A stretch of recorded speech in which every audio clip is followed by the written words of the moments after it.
আসসালামু আলাইকুম এভরিওয়ান। এ কেমন ভালোবাসা গল্পের দ্বিতীয় পার্ট। তো চলো বেশি কথা না কইয়া গল্প শুরু করা যাক। তানু বলল, আমি তো আকাশকে ভালোবাসি। ইরা বলল, কি তুই ওই ছেলেকে ভালোবাসিস? আর ও কি তোকে ভালোবাসে? তানু বলল, ওকে তো মনের কথা বলাটার সময় পাইনি এখনো। ইরা বলল, ওর মধ্যে কি এমন দেখলি যে তোর ওকে ভালো লেগে গেল? তানু বলল, তুই কোনো কিছু জানিস না, ছেলেটা অনেক মেধাবী, তার উপর কোনো মেয়ে ফ্রেন্ডও নাই। ইরা বলল, সবাই কি ওর থেকে দূরে সরে থাকে? তানু বলল, সবাই তো ওর সাথে বন্ধুত্ব করতে চায়, কিন্তু ওই কারোর সাথে বন্ধুত্ব করতে চায় না। ইরা বলল, তা তো বুঝতে পেরেছি আমি ওই দিনেই। তানু বলল, কোন দিনে? ইরা বলল, কিছু না, কিন্তু ও তো চলে গেল। তানু বলল, তোমার সাথে কথা বলতে বলতে ও চলে গেল। ইরা বলল, সমস্যা নেই, কালকে বলে দিও। তানু বলল, সেটাই ভালো হবে, তাহলে আমি এখন আসি। তানু চলে যাওয়ার পর ইরা তো আকাশকে নিয়ে ভাবতে থাকে, কেননা আকাশকে প্রথম দেখাতেই ইরা অনেক কিছু বুঝতে পেরেছিল, কিন্তু আজকে ওর সম্পর্কে আরও অনেক কিছু জেনে নিয়েছে। কিন্তু আকাশ কোন ইয়ারে আর কোন ডিপার্টমেন্টে পড়ে তা ইরার এখনও জানা হলো না। এইদিকে আকাশ বাড়িতে ফিরে ফ্রেশ হয়ে খাবার খেতে বসলো। আকাশের মা বলল, তোকে না বলেছি রোজগার না করলে খাবার বন্ধ? আকাশ বলল, মা আমি কয়েকটা টিউশনি পেয়েছি, কাল থেকে শুরু করব, সেজন্য টিউশনি বেতন পাওয়া পর্যন্ত আমাকে খেতে হবে। মাসের শেষে বেতন পেলেই আমি দিয়ে দিব টাকা।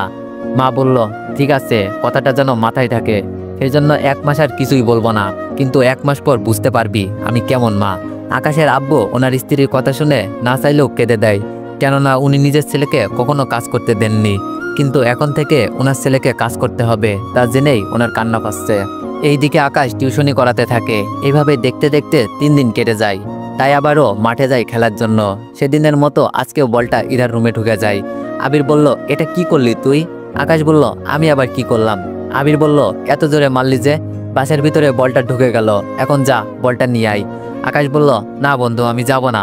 আবির বলল, যাবি না মানে? বল না আনলে ওরা খেলবে কি করে? তাছাড়া ওদেরকে তো ব্যাটিং করার সুযোগও করে দিতে হবে। আকাশ কোনো উপায় না পেয়ে আসতে থাকে। এইদিকে ইরা আকাশকে আসতে দেখে গেট আর দরজা খোলাই রাখে। আর ইরা আজকে শাড়ি পরে আসে, কেননা আকাশকে খেলতে দেখে ইরা শাড়িটা পরে নাই, শুধু আকাশ কখন আসবে তা দেখার অপেক্ষায়। একটু পরে গেটের সামনে এসে দেখে গেটটা খোলা ছিল, তাই ওখান দিয়ে বাসার ভিতরে প্রবেশ করে আকাশ। প্রবেশ করে আর নিজের মনে ভয় নিতে থাকে। এইদিকে ইরা সুযোগ বুঝে বিছানায় বলটা রেখে দিয়ে দরজা খোলা রেখে দরজার পিছনে লুকিয়ে পড়ে। এইদিকে আকাশ দরজার দিকে তাকাতেই দেখে দরজা খোলা আর বলটা বিছানার উপরে।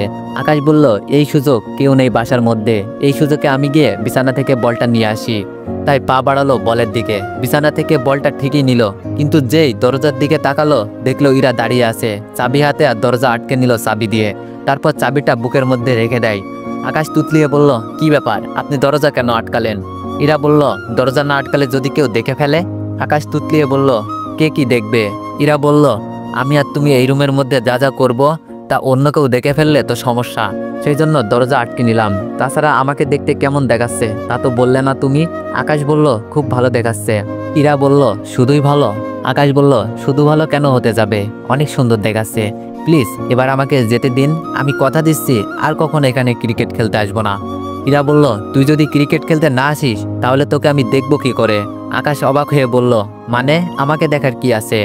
ইরা বলল, অনেক কিছু আছে। আজকে আমি তোমার জন্য সেজেছি, তাই এই রুম থেকে বের হতে গেলে আমার কিছু শর্ত মানতে হবে। আকাশ বলল, কি কি শর্ত?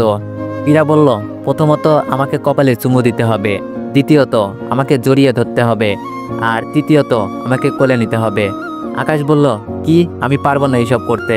ইরা বলল, না পারলে আমি চিৎকার করে বলবো তুমি আমার রুমে একা পেয়ে আমার। আকাশ বলল, আপনার কথা কেউ বিশ্বাস করবে না, আমি সবাইকে বলবো আমি বল আনার জন্য এসেছি। ইরা বলল, ভালো করে ভেবে দেখো, তুমি একা আমার রুমে এসেছো, তাছাড়া তুমি যে বলের জন্য এসেছো এটা হয়তো বিশ্বাস করবে, কিন্তু আমরা দুইজন বন্ধ রুমে, একটা ছেলে আর একটা মেয়ে, ভেবে দেখেছো লোকে কি ভাবতে পারে? এবার ইরার কথাগুলো আকাশকে ভাবাতে থাকে। এইদিকে কোনো উপায় না পেয়ে আকাশ ইরার কপালে চুমু দেয়। এতে ইরা অনেকটা শিহরিত হয়ে আকাশকে জড়িয়ে ধরে। এভাবে কিছুক্ষণ ওরা জড়িয়ে ধরে থাকে একজন আরেকজনকে। এতে মনে হচ্ছে ওদের মধ্যে এক আলাদা রকমের ফিলিংস কাজ করতে থাকে। এরপর আকাশ না চাইতেও ইরাকে কোলে নিয়ে সরাসরি কিস করে দেয়, যা ইরা ভাবতেও পারেনি। আকাশ যে এমন কিছু করে বসবে। কিস করা শেষ হলে ইরাকে নামিয়ে দেয় আকাশ। আকাশ বলল, প্লিজ আমাকে ক্ষমা করে দিয়েন, আমি চাইনি এরকম কিছু করতে, কিন্তু জানি না কি থেকে কি হয়ে গেল, প্লিজ আমাকে এবার যেতে দিন, নয়তো খারাপ কিছু হয়ে যেতে পারে দুজনের মধ্যে। ইরা বলল, ঠিক আছে, তবে একটা কথা, কোনো মেয়ের সাথে ভুলেও মিশবে না।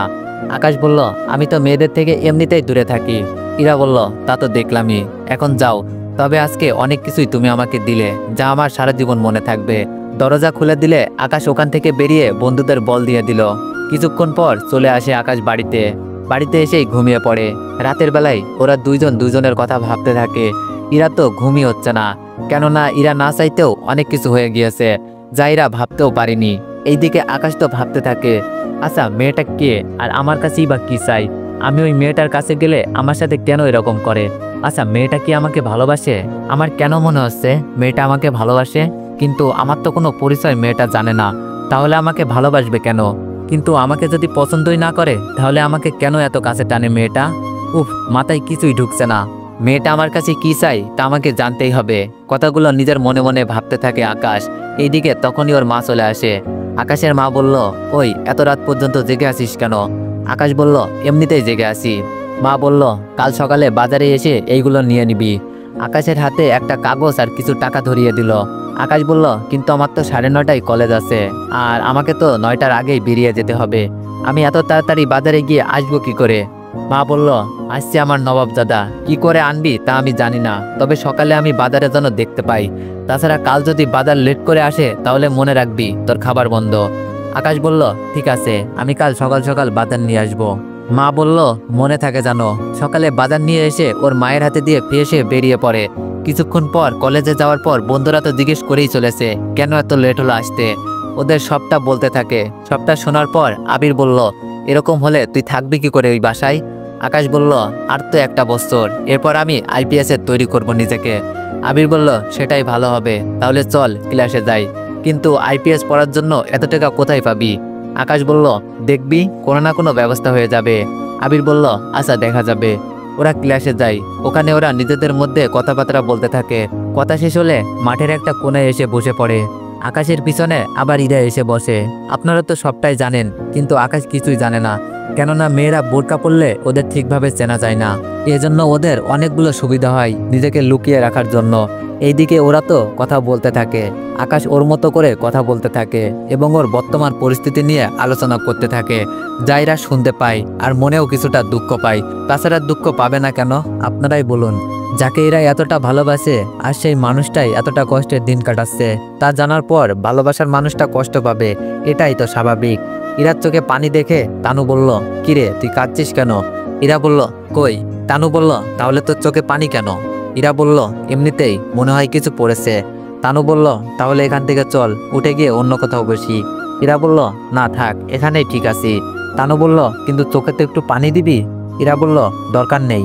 আপনারা তো বুঝতেই পারছেন ইরা কেন এখান থেকে যেতে চাইছে না, কেননা এখান থেকে চলে যাওয়া মাত্রই তো আকাশের সম্পর্কে আর কোনো কিছুই জানা হবে না, সেই জন্য উঠছে না। অনেকক্ষণ পর আকাশ ওর বন্ধুদের সাথে ক্যান্টিনে যায়। ওখানে ইরা ওর বান্ধবীদের নিয়ে যায়। এইদিকে ইরা আকাশের সামনের টেবিলে এসে বসে, তাও কিছুটা দূরেই। এইদিকে তানু ব্যাপারটার কেমন যেন সন্দেহ লেগেছে, তাই সত্যিটা জানার জন্য জিজ্ঞেস করে, ইরা একটা কথা বলতো। ইরা বলল, কি কথা? তানু বলল, ওই ছেলেটাকে তোর কেমন লাগে? ইরা বলল, কোন ছেলেটা? তানু বলল, আরে ওই যে আমার পাশে যে ছেলেটা আছে। ইরা বলল, তোর পাশে তো 3টা ছেলে আছে, ওখান থেকে তুই কার কথা বলছিস বলতো? তানু বলল, আরে নীল শার্ট পরা ছেলেটা। ইরা মনে মনে ভাবছে, নীল শার্ট তো আকাশ পরে আছে। তানু কিছু বুঝে যায়নি তো? উফ, যদি কিছু বুঝে যায় তাহলে তো কেলেঙ্কারি হয়ে যাবে, ওকে কোনো কিছুই বুঝতে দেওয়া যাবে না। তানু বলল, কিরে কোথায় হারিয়ে গেলি, কোনো কিছুই তো বললি না আর। ইরা বলল, আমি তো এখন ওই ছেলেটাকে ঠিকভাবে দেখতেই পেলাম না, আর কোথায় না দেখে কি করে বলবো তুই বল। তানু বলল, একটা কাজ কর, আমরা আরেকটু ওইদিকে এসে বসি, তাহলে ওই ছেলেটাকে দেখতে পারবো। ইরা বলল, আচ্ছা চল তাহলে। ওরা একটু সাইডে এসে বসে। এবার ইরা ও আকাশ ওরা দুইজন দুইজনকে দেখতে পাচ্ছে, কিন্তু আকাশ ইরাকে মোটেও পাত্তা দিচ্ছে না, কেননা তার কারণ তো আপনারা জানেনই। যদি কেউ আগের পর্বগুলো না দেখে থাকেন তাহলে দেখে নিবেন, নয়তো বুঝতে পারবেন না ব্যাপারটা। তানু বলল, কি ব্যাপার বলতো? ইরা বলল, কোন ব্যাপার? তানু বলল, ওই ছেলেটা তোকে পাত্তা দিচ্ছে না। ইরা বলল, এতে আমার কি করার আছে? তানু বলল, তোর মতো একটা মেয়েকে এই ছেলে পাত্তা দিচ্ছে না, এটা কি ভাবা যায় তুই বল? ইরা বলল, কেন ভাবা যায় না? তাছাড়া এমনও তো হতে পারে ছেলেটা কোনো মেয়েকে ভালোবাসে, সেই জন্য এরকম কাউকে পাত্তা দিচ্ছে না। তানু বলল, তাই বলে এরকম ভাবে ইনসাল্ট? ইরা বলল, একটা কথা বুঝলাম না, তুই ওই ছেলেকে নিয়ে কেন পড়ে আসিস? তোর কি আর অন্য কোনো কাজ নেই? তানু বলল, আসলে এতটা হ্যান্ডসাম যে আমি ওর প্রেমেই পড়ে গেলাম। I am in love. Ira বলল, ভুলভাল ইংরেজি বলা বন্ধ করবি? তানু বলল, কেন? ইরা বলল, নয়তো আই লাভ ইউ বলতে গিয়ে ভুল ইংরেজি বলে বেচারা না হয় বিয়াল অবস্থা করে ফেলেছি। তানু বলল, তোর মাথা। এখন বল ওই ছেলেকে তোর কেমন লাগে? যদি পছন্দ হয় তোর তাহলে আমার জন্য একটু সেটিং করিয়ে দে। ইরা বলল, আমারে কি কাজী মনে হয় যে সেটিং করিয়ে দিব? তাছাড়া আমার পছন্দ হলে আমি ওর সাথে সেটিং করব। আমি কেন তোর সাথেও সেটিং করিয়ে দিব? তানু বলল, তাহলে তোর পছন্দ হয়েছে তাই তো? ইরা বলল, এরকম ছেলেকে কার না পছন্দ হবে? তানু বলল, তাহলে তলে তলে এত কিছু? ইরা বলল, তলে তলে এত কিছু কোথায় তুই দেখলি? তানু বলল, আরে ওটা তো কথার কথা। এখন বল ছেলেটা তুই কবে থেকে চিনিস? ইরা বলল, কোন ছেলের কথা বলছিস? তানু বলল, এতক্ষণ ধরে যেই ছেলেকে তুই ফলো করেই যাচ্ছিস আমি সেই ছেলের কথাই বলছি। ইরা বলল, আরে না, এখন চল তো বাসায় যাই আমরা। ওরা তো বাসায় চলে যায়, এইদিকে আকাশও বাসায় যায়। বাসায় যাওয়ার পরই আকাশের মা বলল, 1 মাস তো হয়ে এলো, এখনো তো তোর টাকা দেওয়ার নাম গন্ধই নেই। আকাশ বলল, মা 1 মাস বললেই তো কেউ টাকা দেয় না। সরকারি রুলস অনুযায়ী ওদের তো 8-10 তারিখের ভিতরে টাকা জমা দেওয়ার কথা। সেই হিসাবে আর 3 দিন অপেক্ষা করো। মা বলল, ঠিক আছে 3 দিন সহ্য করব। এরপর থেকে খাবার বন্ধ থাকবে যতদিন পর্যন্ত না তুই টাকা দিবি। আকাশ বলল, ঠিক আছে। কিছুক্ষণ পর আকাশের নাম্বারে একটা অচেনা নাম্বার থেকে কল আসে। কল রিসিভ করেই সালাম দেয়। ওপর পাশ থেকে একটা মেয়ে সালামের উত্তর দেয়। মেয়ের কণ্ঠটা চিনতে না পারায় আকাশ প্রশ্ন করে, কে আপনি? মেয়েটি বলল, কি আর হব, তোমার কাছেরই একজন। আকাশ বলল, আমার তো কাছের তো কোনো মেয়েই নাই। মেয়েটি বলল, না থাকলে তো আরো ভালো, দুইজনে একসাথে থাকলে প্রেম করব। আকাশ বলল, আমি তা পারবো না। মেয়েটি বলল, কেন পারবেন না? আকাশ বলল, আমি আপনাকে ঠিকভাবে চিনিও না, তাছাড়া আপনি নিজেই মনে হয় আমাকে চিনেন না। মেয়েটি বলল, তাহলে চেনার পরেই কি প্রেম করবেন? ঠিক আছে, আমি তাহলে আমার পরিচয় দিচ্ছি। আকাশ বলল, লাগবে না আপনার পরিচয়, শুধু এটুকু বলবো আমাকে আর কল করবেন না। মেয়েটি বলল, দেখো যদি তুমি আমার সাথে কথা না বলো তাহলে আমি কিছু একটা করে বসবো, তার জন্য আপনি দায়ী থাকবেন। আকাশ বলল, আমি কেন দায়ী থাকবো বুঝলাম না। মেয়েটি বলল, কারণ লাস্ট আমি আপনার সাথে কথা বলেছি, আর কিছু করার পর আপনার নাম আর মোবাইল নাম্বারটা লিখে দিয়ে যাব। আকাশ বলল, এরকমটা কেন করবেন? এতে কি লাভ হবে আপনার? মেয়েটি বলল, আমার লাভ হবে নাকি ক্ষতি হবে তা তো তোমার জানতে হবে না, তুমি আমার সাথে কথা বলবে কিনা তাই সবচেয়ে বড় কথা। আকাশ বলল, দেখুন এইভাবে ব্ল্যাকমেল করে কিন্তু কোনো কিছুই পাবেন না আমার কাছ থেকে। মেয়েটি বলল, ওই সিনেমার ডায়লগ বন্ধ কর, তোর থেকে আমার কিছু চাওয়ারও নেই তেমন, শুধু একটা কিছুই চাইবো, তা দিলেই হবে। আকাশ বলল, কি সেটা? মেয়েটি বলল, তোমার মন। আকাশ বলল, মন মানে? মেয়েটি বলল, এই ছেলে দেখে কিছুই বোঝে না, আরে আমাকে ভালোবাসতে হবে মন প্রাণ দিয়ে, এবার কি বুঝছো? আকাশ বলল, বুঝলাম, কিন্তু আমি তো অন্য কাউকে পছন্দ করি। মেয়েটি বলল, কে সে, নাম কি তার? আকাশ বলল, একসাথে এতগুলো প্রশ্ন করলে কোনটা রেখে কোন প্রশ্নের উত্তর দিব বলেন তো? মেয়েটি বলল, আচ্ছা ঠিক আছে, একটা একটা করে প্রশ্নের উত্তর দাও তাইলেই তো হয়। আকাশ বলল, আমি একটা মেয়েকে পছন্দ করি, আমি যখন ক্রিকেট খেলতে যাই তখন এরপর সবটা বলতে থাকে, সবটা বলতে কোলে নেওয়া কিস এইগুলো কোনো কিছুই বলেনি, শুধু নিজের মতো করে বলে দিয়েছে।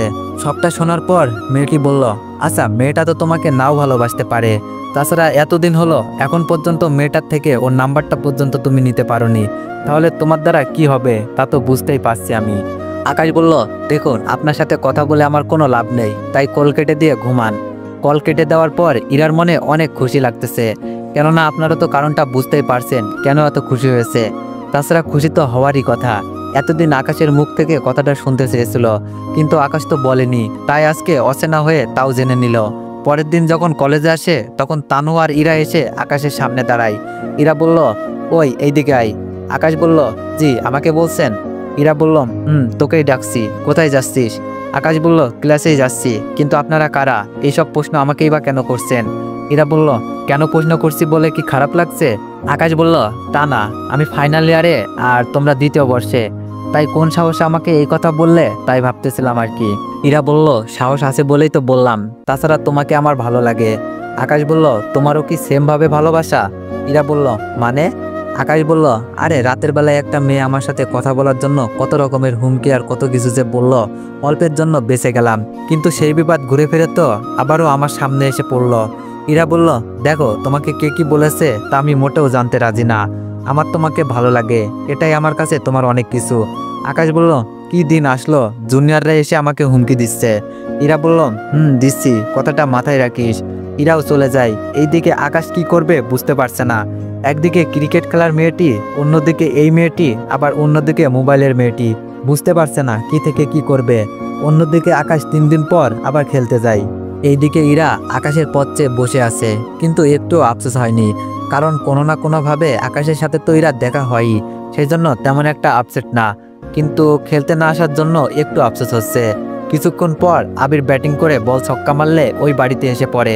আবির বলল, ওই বাড়ির দিকেই বলটা যেতে হলো, এখন না জানি কি হবে। এই আকাশ, বলটা নিয়ে আয় তো। আকাশ বলল, আমি কেন যাব, তুই মেরেছিস, তুই নিয়ে আয়। আবির বলল, দোস্ত, তুই ছাড়া আজ পর্যন্ত কেউ বল আনতে পারিনি, তাই দোস্ত তুই যা, খেলা তো শেষ, তুই বল নিয়ে বাসায় চলে যাবি, আমরা গেলাম। আকাশ ওদের কথা শুনে বেরিয়ে পড়ে বাসার দিকে, কিন্তু আজকে বাসায় গিয়ে কাউকে না পাওয়ায় আকাশের মনটা খারাপ হয়ে যায়। এইদিকে ইরা লুকিয়ে লুকিয়ে আকাশকে দেখছে। এর কারণটা আপনারা একটু পরেই জানতে পারবেন। আকাশ যখনই মন খারাপ করে বেরিয়ে যেতে চাইবে, তখনই ইরা পেছন থেকে এসে চোখে হাত দেয়। আকাশ বলল, কি আমার চোখে হাত দিয়েছে, এই কথাটা বলতে থাকে, কিন্তু কেউ কোনো শব্দ না করায় আকাশ চোখে হাত দিয়ে অনুভব করতে থাকে কে হতে পারে, কিন্তু হাত দিতে বুঝে ফেলে এটা ইরাই ছিল। আকাশ বলল, ও আপনি তাহলে? ইরা বলল, ধ্যাত, কি করে বুঝে গেলে এটা আমি ছিলাম? আকাশ বলল, আমি কারো স্পর্শ সহজে ভুলি না। ইরা বলল, ও তাই নাকি, কিন্তু আমি তো তোমাকে এখনো ওইরকম ভাবে কখনো স্পর্শ করিনি, তাহলে বুঝলে কি করে? আকাশ বলল, এত কিছু হয়ে যাওয়ার পরেও বলতেছ আমি বুঝলাম কি করে? ইরা এবার কিছুটা লজ্জা পেয়ে জড়িয়ে ধরে। আকাশ বলল, আচ্ছা একটা কথা বলবো? ইরা বলল, কি কথা? আকাশ বলল, তুমি কি আমাকে পছন্দ করো? ইরা বলল, হঠাৎ এই প্রশ্ন? আকাশ বলল, এমনিতেই বললাম। ইরা বলল, আমি তোমাকে পছন্দ করি কিনা তার উত্তর 2 বছর পর দিব। আকাশ বলল, এত লেট কেন? ইরা বলল, আমি দেখতে চাই তুমি যদি আমাকে ভালোবাসো তাহলে আমার জন্য কি কি করতে পারো। আকাশ বলল, মানে ঠিক বুঝলাম না। ইরা বলল, এই ধরো কোনো মেয়ের সাথে মিশতে পারবে না, কারোর সাথে কথা বলা তো দূরের কথা, ওদের পাশ দিয়েও হেঁটে যেতে পারবে না। আকাশ বলল, কিন্তু তুমি যদি পরে আমাকে ধোকা দাও? ইরা বলল, তাহলে একটা কাজ করো, আমি আমার নিজের কিছু ভিডিও তোমাকে পাঠিয়ে দিব, তারপর আমি যদি তোমাকে ধোকা দিই তাহলে ওইগুলো মানুষদের দেখিয়ে দিও। কথাটা শুনে এতটা রাগ হয় যে একটা থাপ্পড় দিই ইরাকে। থাপ্পড়টা কি জন্য দিয়েছি তা ইরা এখনো বুঝতে পারছে না। ইরা বলল, কি হলো, মারলেন কেন? এটা যদি পছন্দ না হয় তাহলে? তো এভরিওয়ান, নেক্সট পার্টের জন্য অপেক্ষা করো। ধন্যবাদ।